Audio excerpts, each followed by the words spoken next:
자, 이튿날에 예수께서 갈릴리로 나가려 하시다가 했기 때문에 42절 베드로를 만난 사건까지는 요한의 집회. 세례 요한의 집회는 그 요단강 길 건너편에 있는 베다니 쪽이라 있거든요. 자, 여기서부터 갈릴리 바닷가까지 쭉 올라오면요, 한 하루 걸려요. 하루.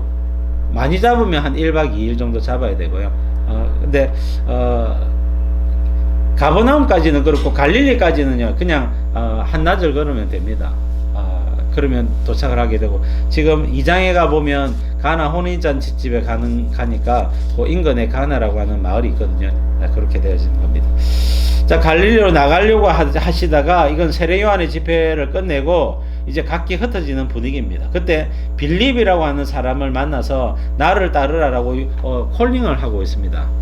자, 안드레와 사도 요한은 세례 요한의 제자로서 예수님 제자가 된 사람이고, 베드로는 안드레를 통하여서 처음으로 예수님을 만나게 되죠. 그 외에도 베드로는 자기 장모님의 열병을 예수님 친히 고쳐주시고, 그 다음에 누가복음 5장에 보면 베드로의 배를 타고 바닷가에 있는 청중들에게 하나님의 말씀을 가르치다가 예수님 베드로에게 깊은 데로 가서 그물을 내려 고기를 잡으라 말씀하셨고, 그때 여러분 베드로가 그물을 던져보니까 애온 것이 많아 베드로의 배와 야고보와 요한의 배까지 가득 채우면서 자기가 얼마나 예수님을 의심했는지가 를 회개하면서 그때 네가 이제후로는 사람을 취하리라 해가지고 베드로가 예수님의 제자로 콜링을 받습니다. 지금은 처음 예수님을 만난 상황이고요. 자, 두 번 더 만나고 나서 베드로는 예수님의 제자로 콜링이 됩니다. 근데 지금 빌립을 향해서는 나를 따르라고는 제자의 콜링을 바로 하고 있어요. 자, 안드레나 빌립이나 나다나엘이나 전부 다 누구의 제자입니까? 사실은 요한의 제자라고 할 수가 있습니다. 좀 더 가까운 제자, 좀 더 먼 제자일 수는 있지만 다 요한의 제자들이란 말입니다. 근데 이제 예수님께서 당신의 제자를 부르고 계시는 것입니다. 그래서 안드레는 좀 더 적극적으로 또 노력하는 사람이라면, 빌립은 전체적으로 보면 좀 계산적이고 조금 더 신중한 스타일이 빌립의 스타일이에요. 그래서 빌립이 스스로 나서지 못하고 있을 때 예수님께서 말씀하셔서 나를 따르라 라고 초청을 하고 있는 겁니다. 신중 모드죠. A형들 신중한 사람들은 주님이 좀 나서 주셔야 되는 거죠. 그리고 여러분 O형이나 이렇게 스스로 막 적극적인 사람들은 가만히 있어도 예수님께 나온단 말입니다. 자, 주님은 그 기질들을 활용해 가지고 제 아들을 콜링을 하고 있습니다. 자, 44절 5절 보겠습니다.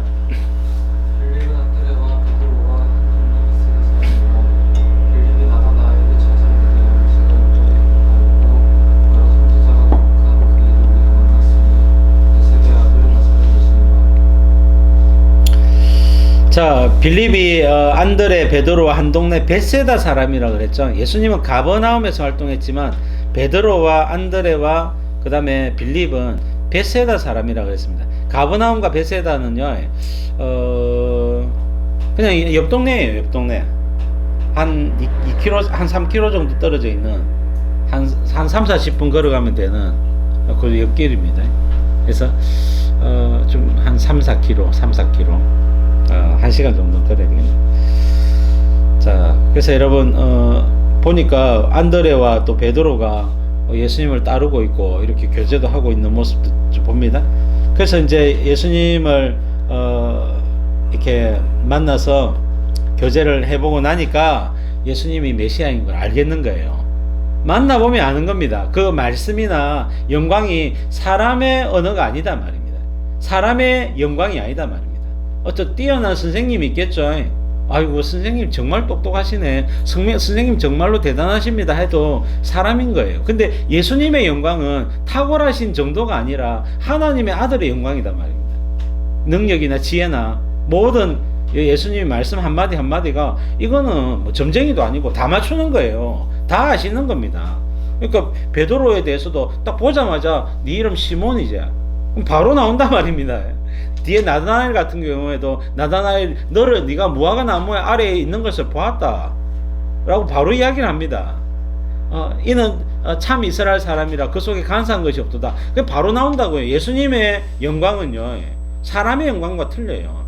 사람이 가히 상상할 수 없는 능력으로, 예수님은 지혜와 능력으로 사람들을 만나시는 겁니다. 그러니까 빌립도 예수님을 몇 번 만나보니까 모르는 것이 없고 안 되는 것이 없고, 예수님은 척척박사를 넘어서서 이 하나님이신 거예요. 그냥 보니까 하나님의 아들이더란 말입니다. 그래서 깜짝 놀라서 자기 친구 나다나엘을 만나가지고 율법에 모세가 기록하였고 여러 선지자가 기록한 그분 메시아를 우리가 만났으니 요셉의 아들 나사렛 예수라, 이렇게 이야기를 하고 있는 것입니다. 자, 요한복음 5장 39절에 보니까 너희가 성경에서 영생을 얻는 줄 생각하고 성경을 연구하거니와 이 성경은 곧 내게 대하여 증언하는 것이니라 그랬죠. 성경은 예수님의 이야기로 빼곡합니다. 그래서 성경을 우리가 통하여 예수님을 배워야 되는데, 저 같은 경우는 이 모든 설교를 통하여서 그것을 증거하려고 노력을 하고 있어요. 근데 많은 목사님들은 설교를 통하여서 그냥 교훈을 주려고 노력을 하시고요. 저는 이게 왜 예수님 이야기인지에 대한 부분들을 초점을 맞춰서 성경을 강론을 많이 하고 있습니다. 그런 부분에 여러분들이 참조를 하시고, 또 교회 한 번씩 영적으로 메마를 때나 이럴 때 오셔가지고 여러분 유튜브, 감사교 유튜브라든지 우리 성경부 유튜브에 들어오셔가지고 말씀을 또 들으시거나 은혜를 받으시거나 하면 예수님에 대한 꾸준한 어떤 인사이트들을 여러분들이 아시게 되실 겁니다. 자, 46절 7절 보겠습니다.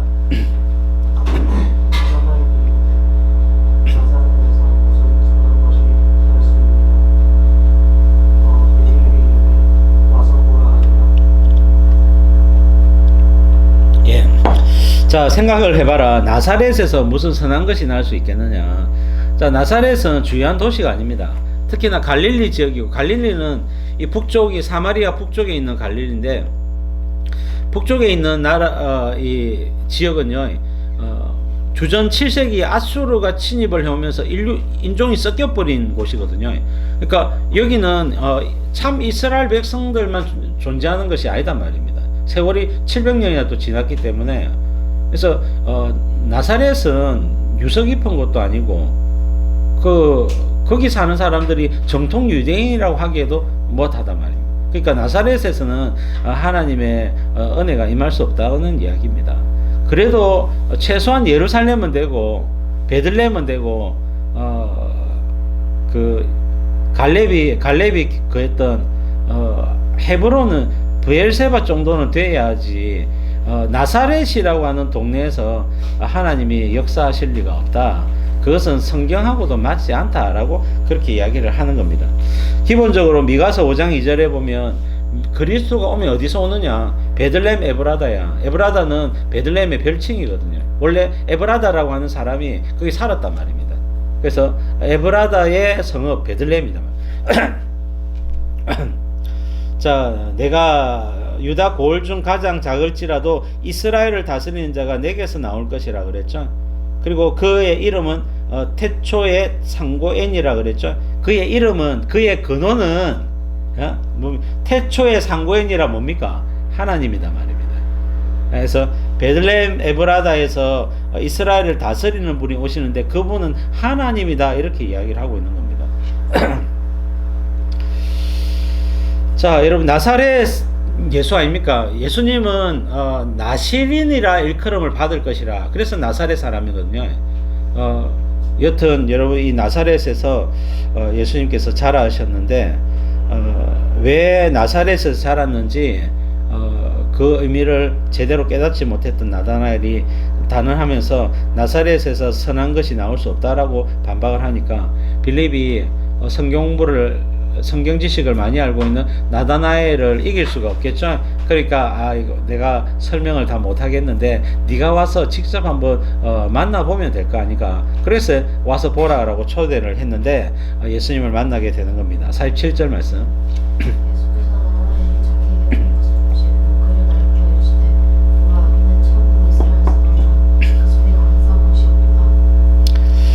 여러분, 나다나엘이 예수님께 나올 때 예수님이 보라, 이는 참으로 이스라엘 사람이다. 이거 형식적인 이스라엘 사람이 아니라 여러분 내실이 있는 이스라엘이 무슨 뜻입니까? 하나님과 겨루어 이겼다는 말이죠. 창세기 32장 야복강에서 기도하다가 여호와의 사자와 씨름하다가 그때 주님을 만나서 이름을 바꾸라 그랬지 않습니까? 그래서 얻은 별명이 이스라엘이거든요. 하나님과 겨루어 이겼다. 하나님과 겨루어 이기는 방법은 말씀대로 순종하는 것, 그리고 말씀 붙들고 기도하는 것, 이거 외에는 하나님과 겨루어 이길 수가 없습니다. 그러니까 참 이스라엘 사람이란 말은 이 사람은 말씀대로 순종하는 사람이고 이 사람은 말씀 붙들고 기도하는 사람이다, 이런 말입니다. 참 성도란 말입니다. 그러니까 여러분 나단에 깜짝 놀라지 않습니까? 어떻게 단번에 보고 이 사람이 형식적인 사람인지, 그 다음에 정말로 주님을 경외하는 사람인지 어떻게 아느냐. 자 여러분, 형식적인 사람을 신앙을 벗어나서 하나님을 참으로 경외하는 자들이 될 수 있기를 바랍니다. 요거는요, 이제 우리가 이 땅에서 형식도 좀 필요하기는 하지만은 형식과 내용이 충돌할 때가 종종 있어요. 그때는요, 우리가 말씀의 신앙 고백이 나와야 됩니다. 그때 내가 감토나 내 직분이나 내 형식적인 것들을 내려놓고 하나님의 말씀을 붙드는 그런 삶이 우리에게 필요한 것입니다. 자, 그래서 여러분 예수님은 나다나엘을 겪어보지도 않았는데 단번에 그가 어떤 인격을 가지고 어떤 신앙을 가졌는지를 말하고 있는 것입니다. 이것을 듣자마자 자 깜짝 놀라게 되죠. 자 48절 보겠습니다. 나다나엘이 이르되 어떻게 나를 아시나이까? 예수께서 대답하여 이르시되 빌립이 너를 부르기 전에 내가 무화과 나무 아래에 있을 때 보았노라. 자 어떻게 나를 아시냐 이렇게 물었는데 네가 무화과 나무 아래에 있는 것을 내가 이미 보았다라고 이야기를 하는 겁니다. 자 무화과 나무에 사람이 있는 거 볼 수 있지요. 알 수 있지요. 그때 네가 있을 때 빌립의 친구 나다나엘이 저기 있네. 예수님이 그 정도 알 수 있겠죠. 근데 여러분 그것이 문제가 아니라 이것에 대한 나다나엘의 반응이 더 문제예요. 여러분 나다나엘이 뭐라고 반응하느냐, 뒤쪽에 먼저 보시면 당신은 하나님의 아들이시오 당신은 이스라엘의 임금이로소이다라고 신앙 고백을 해버립니다. 여러분 나사렛에서 선한 것이 나올 수 없다고 단언했던 나다나엘이 예수님을 만나자마자 당신은 하나님의 아들이 맞습니다. 이스라엘의 임금 구약 성경이 오리랬던 그 다윗의 자손 메시아가 맞습니다라고 신앙 고백을 해버린다는 거예요. 그러면 이런 무화과 나무 아래에 있었다는 이것 때문에 나다나엘 충격을 먹은 겁니다. 여러분 나다나엘이 무화과 나무 아래에 있는 것을 예수님이 보았다. 이것이 어떤 의미가 있을까? 여러분 일반적으로 유대인들은 무화과 나무 아래나 지붕 위에서 기도를 합니다. 특별히 여러분 밖에 나왔을 때는 이 무화과 나무들이 있으면 그 밑에서 기도를 한다는 거예요. 기도 장소거든요. 그렇다면 여러분 일반적인 원리를 따라서 해석을 할 때는 나다나엘이 기도했던 그 기도의 제목을 예수님이 간파하고 있는 겁니다. 주님, 저는 참 이스라엘 사람이 되게 해주십시오. 거짓으로 형식주의로 거드름으로 사람을 억압하거나 종교적으로 권세를 부리는 그런 사람이 아니라 저는 하나님을 경외하고 말씀대로 순종하고 메시아를 기다리는 참 성도가 되게 해주십시오. 그게 이런 나다나엘의 늘 이런 18번 기도 제목인 겁니다. 그러니까 여러분 나다나엘이 깜짝 놀라지 않습니까? 아니 이것을 어떻게 알 수 있느냐 말입니다. 자기가 큰 소리를 내가지고 막 이렇게 이야기한 것도 아니고 어떻게 알 수 있느냐. 이분이 하나님이 아니고서야 어떻게 내 기도를 다 알고 있느냐는 겁니다. 그래서 여러분 신앙 고백을 바로 하게 되는 거예요. 당신은 하나님의 아들이 맞습니다. 이렇게 고백을 하는 겁니다. 여러분 우리가 예수님의 영광을 만날 수 있는 방법이 있는데 여러 방법이 있어요. 그 중에 한 가지가 뭐냐면 기도에서 응답받는 겁니다. 여러분 우리의 기도를 주님은 다 들으세요. 그리고 그 기도에 응답을 주시는데 여러분 놀랍게 부어주십니다. 기도가 응답될 때는 깜짝 놀래요. 나다나엘이 정말로 이분이 예수님이 하나님의 아들이시구나 그걸 바로 느끼듯이 기도의 응답을 만나게 되면 깜짝 놀랄 수밖에 없는 겁니다. 그것은 우리가 하나님의 아들의 영광을 직접 내 삶 가운데 주님이 찾아오시고 방문하셔서 은혜를 주시기 때문에 그래요. 여러분 기도하는 삶을 사십시오. 기도하는 삶이 여러분 너무너무 중요해요. 그리고 두 번째는 이런 병고침이나 이런 기도를 여러분 이 중보기도나 병고침에 여러분 이런 것들도 해보십시오. 그 외에도 여러분 하나님께서 말씀을 통하여 딱 예배를 드릴 때나 딱 은혜를 성경부를 할 때나 딱 내게 필요한 하나님의 음성이 그대로 들리거든요. 그것도 참 우연의 일치라고 하기에는 너무나 절묘하게 내게 필요한 시기적절한 말씀이 주어진다. 이게 한두 번이 아니다. 주님이 매주마다 여러분 한 사람 한 사람에게 필요한 말씀을 공급해주고 계시는 겁니다. 여러분 하나님의 영광이 여러분들의 가정에서, 여러분들의 직장에서, 여러분들의 인생 가운데 하나님의 영광이 계속해서 나타납니다. 예수님의 영광입니다. 신약시대 예수님 통치하시니까. 그래서 여러분 그 예수님의 영광이 성령으로 우리에게 찾아올 때에 여러분들이 깜짝 놀라게 된다. 그래서 범사에 주님을 경외하고 사랑하고 말씀대로 순종하고 주님을 간절히 바라면서 기도한다면 여러분 나다나엘이 경험했던 것 이상으로 예수님의 영광을 만나게 되리라 생각을 합니다. 자, 넘겨서 자, 다섯째 줄에 보니까 요한계시록 5장 6절이 있죠. 자, 5장 6절 보좌에 앉으신 성부 하나님의 오른손에 두루마리가 있고 7인이 있는데 인을 뗄 자가 없어서 요한이 울었어요. 울었는데 어린 양이 떼시를 해서 어린 양이 등장을 하고 있습니다. 근데 이 어린 양이 일찍이 죽임을 당한 것 같더라. 예수님이란 말이죠. 근데 예수님께 뭐가 있단 말입니까? 7뿔과 7눈이 있으니, 자, 이 눈들은 온 땅에 보내심을 받은 하나님의 7영, 성령이다 말입니다.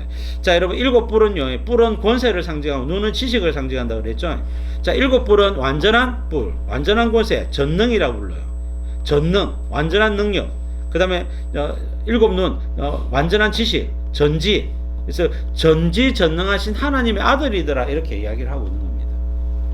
그리고 예수님은 그 영광이 사람과는 완전히 달라요. 레벨이 틀려요. 사람이 상상할 수 없는 지혜와 상상할 수 없는 능력 가운데 거하시는 하나님의 아들이시단 말입니다. 나다나엘이 무슨 기도했는지 그게 모를 수가 없는 겁니다. 그리고 특히나 예수님은 성령으로 충만하시기 때문에 성령으로 모든 것을 다 알고 계시는 거예요. 자, 49절부터 51절 보겠습니다.